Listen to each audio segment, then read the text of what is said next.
So they took 3 athletes for each event to the Olympics, and 2 of them were selected straight away, but they hadn't done the qualifying time in competition. And my granddad had done the qualifying time but wasn't selected. And it got closer and closer to the Olympics, and I still hadn't picked the third athlete. And my nan wrote a letter to the head of the committee and basically said, "Oh, is it because my granddad came from lower class to sort of middle class and the other athletes didn't, but my granddad was faster than all of them," basically. And my nan sent this really strong letter, and my granddad got invited to this sort of buffet dinner thing with the committee, and it ended up he came home at like 2 o'clock in the morning, and my nan was like, where have you been? Like, you've come home 2 o'clock in the morning. And my granddad went, "Oh, just to let you know, I'm going to Tokyo." Hello and welcome to another episode of the Running Tales podcast. I'm Craig Lewis and that was the voice of Georgia Francis. Now, Georgia is talking about her granddad, William McKim, who raced at the Olympics in Tokyo back in 1964 and narrowly missed out on qualifying for the finals of the event as he was suffering from illness at the time. Georgia told Michelle and I how Bill had gone on to run a sub 4-minute mile just 7 years after Sir Roger Bannister achieved that feat for the very first time. Later in life, Bill turned his attention to marathons, running the New York event in 2 hours 35 minutes, and he set up Thetford Athletics Club in his spare time. He also went on to become something of an explorer, climbing Mount Everest twice and trekking across the Inca Trail. I started off our conversation by asking Georgia about her granddad and his Olympic achievement. My granddad, William McKim, was an Olympic athlete in the 1964 Olympics as a 1500-meter runner, a marathon runner, extreme hiker, idiot. He just crazy character. He just always wanted to do everything when he was here. And when he was little, he came from a background that he didn't really have a lot, so he just wanted to run. I think for him it was just a sense of freedom to, because he was one of 6 children. So he just wanted to run. And I remember him telling me a story about where I think he was 7 or 8, and where they lived in Corby, there was like an island in the shape of an athletic track outside their house. And my granddad wanted to do 100 laps of this track. And he got to lap 97, and his mum called him in for dinner. And he came in and never did the 100 laps, and he was fuming. He was so angry because he just wanted to do it, but because he was so humble and such an honest man, he just did what his mum told him to do, so he never got to do the 100 laps. But yeah, he did so much cross country. And he when he got selected for the Olympics, he wasn't selected originally. So they took 3 athletes for each event to the Olympics, and 2 of them were selected straight away, but they hadn't done the qualifying time in competition. And my granddad had done the qualifying time but wasn't selected. And it got closer and closer to the Olympics, and I still hadn't picked the third athlete. And my nan wrote a letter to the head of the committee and basically said, "Oh, is it because my granddad came from lower class to sort of middle class and the other athletes didn't, but my granddad was faster than all of them," basically. And my nan sent this really strong letter, and my granddad got invited to this sort of buffet dinner thing with the committee, and it ended up he came home at like 2 o'clock in the morning. And my nan was like, where have you been? Like, you've come home 2 o'clock in the morning. And my granddad went, "Oh, just to let you know, I'm going to Tokyo." And my nan was like, "Oh my God, you're going to Tokyo?" And he went, "Yeah, I don't really want to go now." And my nan was like, "Are you joking? Like, I've done all this hard work to get you into the Olympics." Like, "Yeah, I'm not really that fussed now. I've proved a point." So he ended up going. But I think it was only a couple of weeks before going to the Olympics, and he had to have all these jabs to go to Japan. And one of the jabs, you had to have 6 weeks in between both of them, but they just did 6 days because they didn't have time. So my granddad, when he actually went to the Olympics, really wasn't very well. So he competed and he came fourth, and I think he only just missed out on qualifying, but he just loved the experience. Like, for him going to Tokyo, like, I've got photos of him in the Olympic Village in his uniform. The whole thing was an experience. But one of the reasons he didn't want to go is because my mum had only just been born, so she was only a few months old. So he was just like, "Oh, I want to get this over with, so I can go back home." But then he ran his first sub 4 minute mile when he got home, and I think he did 3 minutes 59.4. So it was the same as Sir Roger Bannister, just 7 years after. And my granddad run a second sub 4 minute mile exactly the same time a year later. So he was fast, he was really fast. And then he just decided that he was done with mid distance running and then just turned to marathons. And he ran his first marathon record in New York. I think it was 2 hours 35. So again, pretty fast. Um, and then my mum took up running, and my granddad, they'd moved to Thetford at the time, and my granddad set up an athletics club there. They didn't have one. So my granddad was like, "Oh, I'll give something back to the athletics community." And they set up the athletics club, and they have so many athletes. The club's still running today. It'll be 50 years next year. But they've got so many athletes that have done national, county titles. They've got one of the girls, obviously a bit older now, but she's sailed around the world on a little tiny yacht. And she said that she got poorly at one point, and she just remembers Grandad saying to her, "You're not finished until you cross the tape." And when she was poorly on the sail, she was basically told like you won't be able to finish, and she was like, "No, my coach always told me that I wasn't finished until I crossed the tape." So she ended up kept going, just because of what Grandad said. What happens from when he did that 97 laps, as a Yeah. kid, to the big jump to Tokyo? Yeah. Because in that time, for us, running was not like what I call us fun runners. You didn't have people like myself, Craig. You're thinking of taking up running as well, just Yeah. generally running for fun, Yeah. just to do 5K. Did your dad like become good at school, cross country, and then the potential was seen there, and then he went into clubs?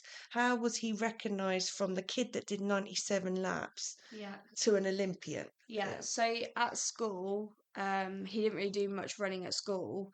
All the running that he used to do was when he finished school, he became a TV engineer, and he used to run from home in Kettering. He used to run to Corby and back That's some distance. every day, 6 days a week, because he couldn't afford the bus fare. So that was why he then started picking up running again, because that was the only way that he could get to work. And then some days he'd run back home in between lunch to feed my mum, and then would run back again to finish the day, and then run home again. Wow. Some distance, Craig. That's some distance. Yeah. Yeah. And even training for the Olympics, obviously nowadays they've got, nutritionists, they've got coaches, they've got trainers. My granddad, that was his route to work and back, was his training. And then he used to run around the cricket pitch in Kettering, Mm. and that was it. That was all he had training wise for any of his runs. So So was he a member of a club? Was he a member of a club then? he joined the Kettering Harriers, I think in his late teens, so kind of towards the end of school. He joined the Kettering Harriers and ran for them. And there's a lot of people that are still there today that are running the club that used to run with Grandad, but nothing sort of like highly competitive. It was just he started picking up running from there, and then started doing like cross country and like Cannock Chase and Peterborough cross country. And then I think he just picked up 1500 meters and 5000 meters.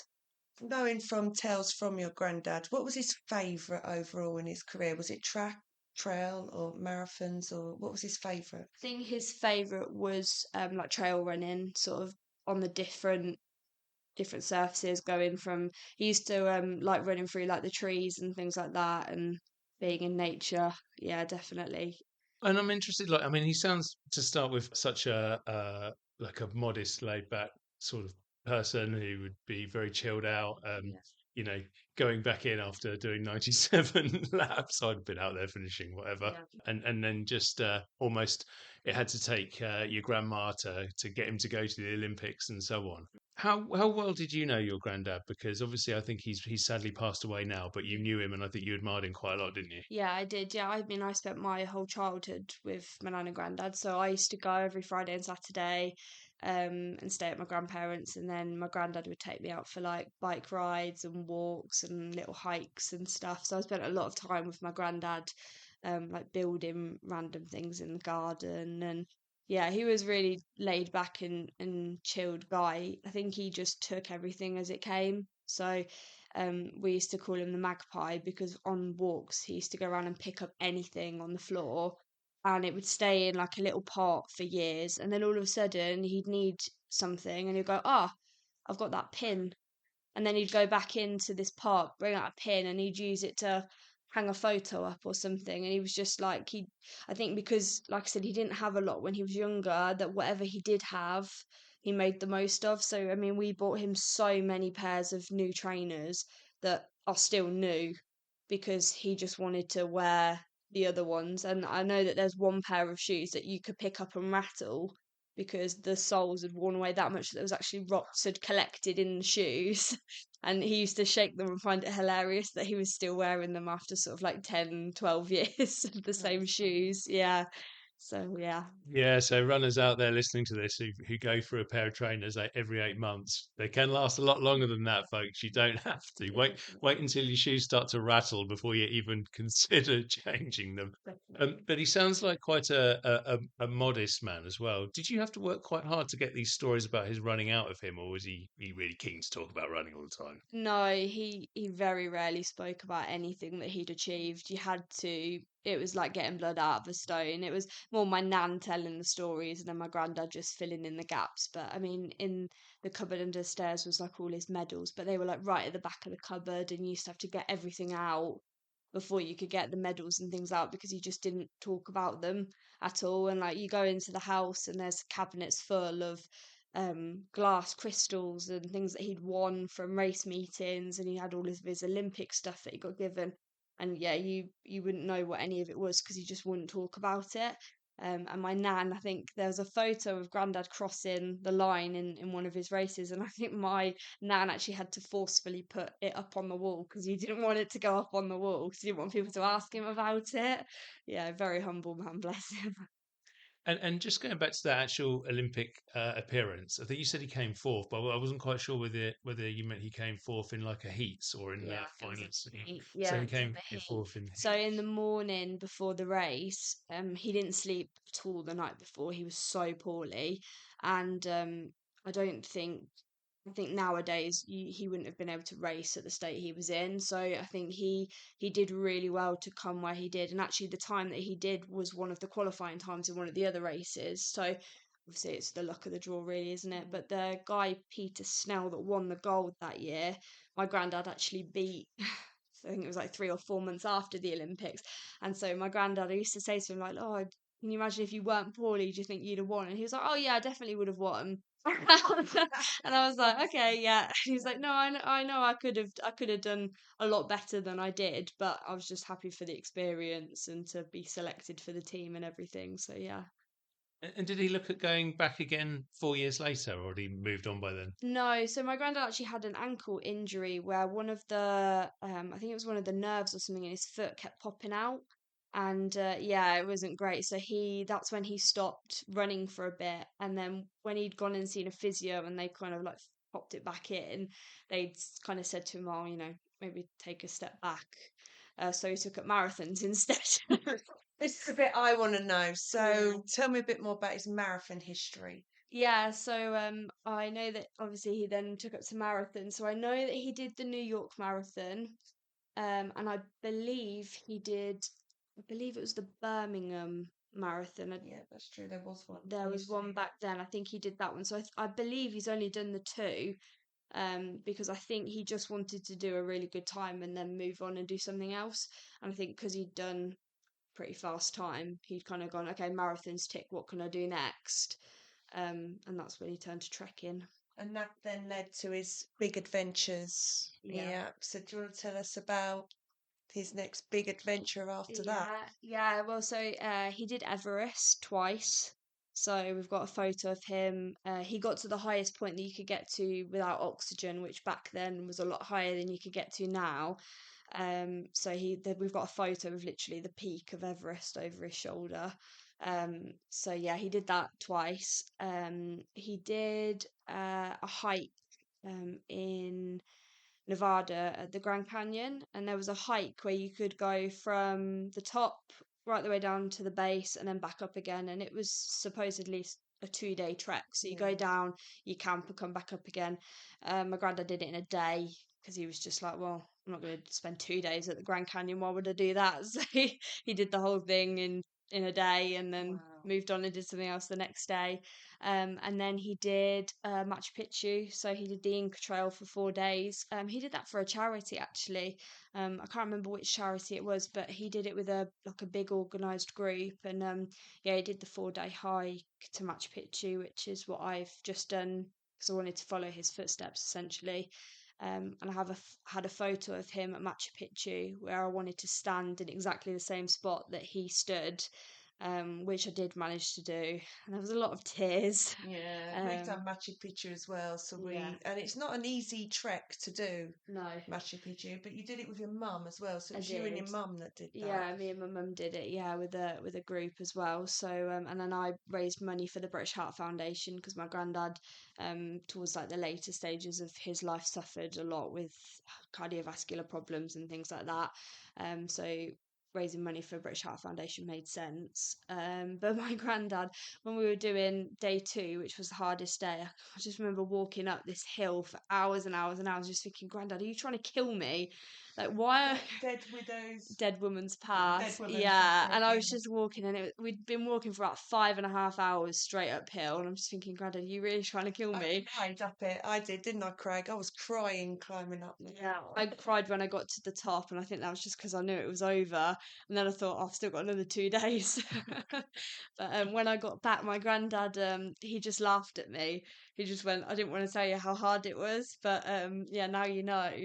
And on the trail, obviously, we had no phone signal at all. When we got to the Sun Gate on day 4, which you Yeah. know about, you're looking down on Machu Picchu, and I remember that it was really foggy, really misty, and then all of a sudden the clouds just cleared, and I checked my phone and I had phone signal.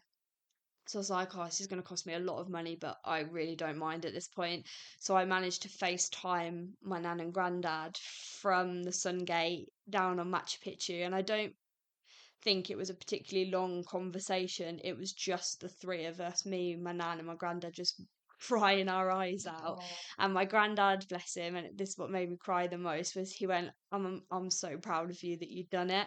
And I was like, oh, bless him. So, and then I just needed to get the photo stood in the same spot. So I've now can put them side by side. And I know that he knows that I did it. So oh, that's so lovely. But tell us as well, because your mum was there as well. So your dad has rubbed off on your mum. Your mum has got some of your dad's genes. So tell us a little bit about your mum. yeah, so mum took up athletics when she was younger. She's done national titles, county titles, and then now she's extreme hiker, really. She just doesn't stop. She just wants to walk and do everything that Grandad had done and more. So she obviously did Machu Picchu with us. She's not particularly fond of the idea of Everest, but I think in the back of her head she might want to do it if Grandad's done it. But even now, like she's going and doing the Camino, she's doing I think she wants to go and do loads of New Zealand and go do some hiking out there. So yeah, And even though she's got arthritis in the knees, she's got that determination from your yeah, granddad's. But yeah, you're the third generation down. yeah. So I remember from our chat because we met at Corfe Castle on a walking tour, you were saying that your granddad's inspired you to maybe take up a little 5K Yeah. challenge. Yeah, definitely. I mean, I've always played a lot of sports. And when I was younger, my mum used to call me, I think, Kelly Holmes. Yeah. because when my brothers were playing cricket, I used to just do laps and laps of the cricket pavilion like my granddad used to. 97. Yeah, no, not 97. I'm not that crazy, but so my mum used to watch me go round and round and round, and then for some reason I stopped. But I'd love to take it back up again, definitely. So it's something I think you said about starting with like a park run and then build it Yeah. up. So yeah, and I'd love to. I definitely feel you can do it. You know, watching you walk up, the hills and that round Corfe Castle, you've got the stamina, you've got the strength. I just think mentally you need to believe in yourself that you can do it. So Yeah. Yeah, and then obviously after Machu Picchu, I yes. know I've got the fitness after doing that because that was hard. So what is your next challenge? You know, I know it's recent that your granddad has passed, but he's inspired you, you've done Machu Picchu. He's shown you that there's more to life than what's on your doorstep. Yeah. What's your next big goal? Okay, so I want to do as many of the modern seven wonders of the world. So my next one on the list is Petra in Jordan. There's a 4-day hike through like the desert and different terrains, and then obviously you end at Petra. So that to me is my next big challenge. Really looking at doing that next year. And I've got a couple of ideas of some things I want to do for Grandad.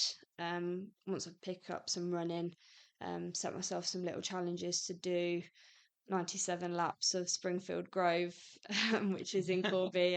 But I actually want to do the 100. Yeah. So yeah, and then yeah, Well, at least 98. yeah, Oh, Granddad will be jealous. yeah, I know, yeah, I know. Bless him, he'll be looking down at me thinking, I can't believe you've done the 100 and I didn't get to do it. So But yeah. what I loved on our chats was that you said about at your granddad's funeral that how surprised you were how many athletes and that were there to pay their respects. So, Yeah. so like, how old was your granddad when he passed? Grandad was 81, so he'd have been 82 this October. There must have been 80 people at the funeral, and so many people that you hear their names and you don't know them, but you hear them from stories. And I know that there was a runner, Mick, who used to run with Grandad, and he said that he was so used to seeing Grandad's back because Grandad always finished one place ahead of him. So if my granddad was third, Mick was fourth. And Mick, bless him, he'd done loads of t-shirts and he'd done like a photo album with all the old newspaper clippings and everything from when Grandad was running. And there was photos in there all the way from Grandad starting at Kettering Harriers all the way through to the Olympics that Mick had collected through the years. And my nan had said to him, "Oh, do you want any money for all of this stuff you've done?" And he just went, "No, this is between me and Bill." And Bill was what my granddad was known as to everybody. But yeah, there was so many people at the funeral that were old athletes or old spouses of athletes that Grandad knew throughout the years from Thetford and Kettering, and even people that, again, I didn't even know, um, Mhm. but you could kind of put faces to names once you got talking. But I remember one lady coming up to me and was like, "So, are you Georgia?" And I was like, "Yeah, I'm Georgia." And she was like, "Oh, your granddad spoke to me on the phone not too long ago, and he just spoke so fondly of you and your family." Aw. And she was like, "I don't even know who you are, but thank you so much." Thank you so much. But I want to give a shout out to your nan because it sounds like if it wasn't for your nan, your granddad wouldn't even have had the trip to Tokyo. So I'm curious to know, like, about your nan and how supportive. We know she's supportive because she wrote that letter. Yeah. But was she into athletics, or did she realize this was your granddad's passion, and she was just she could see the potential, and she Yeah. was 100% behind him? Yeah, she supported him 100% of the time, and my nan remembers that my granddad's mum and dad weren't. It wasn't that they weren't particularly supportive, but they didn't think that he would do what he did do. So they almost kind of took a step back, and my nan didn't appreciate that as much as she would have hoped that they would put into it. But my granddad, being the humble man that he was, just wanted to run, so he didn't mind what level it was at. But my nan knew that he could do better, Mm. so she just pushed and pushed and pushed, and then she would stay at home and look after the the kids, and she would run, like if my granddad was out running, she'd run the athletics club, and they'd kind of like tag team really. So they were a really good team together. They both supported each other in different ways. So yeah, I love that saying. There's always a strong woman behind a great man, and it sounds like your yeah, nan was that strong woman with your granddad. yeah, definitely, yeah. She's really saying there that obviously she's a strong woman, and what does that make me? I'm just thinking, really. I mean, you obviously with your granddad there was a great mutual affection and a great pride. It's a bit of a strange question, but are you prouder of him for being the Olympian, or are you prouder of him just for being granddad? I'm just proud of him for being granddad, Mm. definitely. Yeah, I when he passed, I wrote a thing that basically saying that the greatest gift I had was having him as my granddad, because I like my dad's side of the family don't overly know, like dad didn't know his dad, so I kind of grew up with one set of grandparents, so I gave them 100%. And my granddad, I mean, he was just an absolute maniac, of course, but we used to sit and do like puzzles in the newspapers, and we'd sit and do colouring, like stupid doodles and things like that. And um, just we used to play like with bouncy balls in the garden. I remember one time my nan came running out screaming because my granddad had put a ladder up on top of the shed and got me to climb up onto the shed, and my nan's screaming like, "That's not safe, that's not safe." My granddad's like, "No, it's fine, I've tested it." He definitely hadn't. That's all right. It's not Everest. No, it's definitely not Everest, but yeah. Training. Yeah, we used to do like loads of gardening and things like that. Granddad was a real green finger, so he loved his orchids and stuff. So he's got a 10-year-old orchid that's still going to stay. And my nan was a bit worried because she doesn't really know how to take care of it, but she's taken in as much training as she could from watching Granddad. So yeah. And if Grandad was looking down now and talking to you, thinking about doing a bit more hiking or running, or to other people starting to look at running, what do you think he'd say to them about running? He'd probably say, "Don't be an idiot and don't do as much as he did," because the amount of injuries that he had from doing all the stupid things that he did, he'd say, "Do what you want to do, but do it sensibly. Definitely don't do it how he did it." Oh, but he loved it. Oh, he did love it, yeah. Otherwise, I don't think he would have done as much as he did if he didn't like the idea of pushing himself to the absolute limit. Yeah. Fantastic. Well, Georgia, thank you so much for joining us and telling your granddad's story for us. I hope other people will enjoy it as we did today. Yeah, thank you very much for having me. Thanks again to Georgia Francis for joining us today and spending some time to talk about her fantastic granddad, William McKim, and to hear about his Olympic experiences. You really do get the impression that given a fairer wind and some more backing from his own association, that Bill could have gone on to be an Olympic champion. Nevertheless, his running, hiking, and marathon achievements are fantastic to hear about, and we hope it inspires you on your own running journey. If you enjoyed this podcast, please leave us a rating or review wherever you listen, and we'll see you again next week for another running tale.